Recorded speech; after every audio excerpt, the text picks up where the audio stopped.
ছন্দ সুরে বলছি আমি সকল জেলার নাম, তাল মেলাতে সবার আগে আসলো কুড়িগ্রাম। প্রধান জেলা ঢাকা থেকে একটুখানি দূর, এক জেলার নাম নরসিংদী আর একটা গাজীপুর। জয়পুরহাট ও লালমনিরহাট দুইটা জেলার নাম। রাজশাহীর নাম উজ্জ্বল করছে মিষ্টি স্বাদের আম। পাহাড়ে ঘেরা বান্দরবন, সিলেট খাগড়াছড়ি, ময়মনসিংহের কিশোরগঞ্জে এই লেখকের বাড়ি। নেত্রকোনার সুনামগঞ্জে আছে ধানের মাঠ, সুন্দরবনের কাছে আছে খুলনা বাগেরহাট। ভোলা এবং বরিশালে আছে অনেক নদী, পাবনায় আছে পাগলা গারদ, বগুড়ায় আছে নদী। পাশাপাশি দুইটি জেলা টাঙ্গাইল জামালপুর, আরো দুইটি জেলা হইল কুষ্টিয়া যশোর।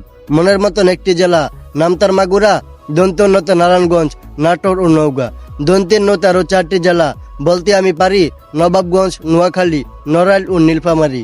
গঞ্জদিয়া, মানিকগঞ্জ, মুন্সীগঞ্জ, হবিগঞ্জ, সিরাজগঞ্জ, চাপাই নবাবগঞ্জ কিন্তু গঞ্জদিয়া বাই।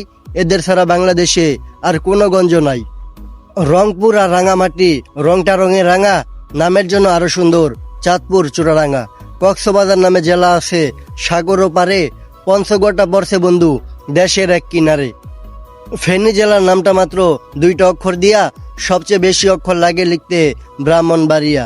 6টা অক্ষর লাগে লিখতে মৌলভীবাজার, এদিক থেকে শরীয়তপুর সমান তাহার। শেষের দিকে এসে দেখি বর্ষেপুরের মেলা, নামের সাথে পুর লাগানো অনেকগুলো জেলা। পুর দিয়া বাই আছে শেরপুর, পিরোজপুর, মেহেরপুর, মাদারীপুর, ফরিদপুর ও লক্ষ্মীপুর। এই দুইটা জেলার পুরের পালা শেষ করিয়া গেলাম বরগুনাতে। আসার পথে কুমিল্লা, জালুকাঠি সহ ঘুরে এলাম ঝিনাইদহ। গাইবান্ধার নাম বাদে থাকে আর মাত্র এক খালি, এদের মধ্যে একটা জেলা পটুয়াখালী। এখন শুধু বাকি আছে 3টা জেলার নাম। একটা জেলা হইল চট্টগ্রাম। সাতক্ষীরা আর ঠাকুরগাঁওয়ে এই কবিতার শেষ। এদের নিয়ে গড়া আমার সোনার বাংলাদেশ।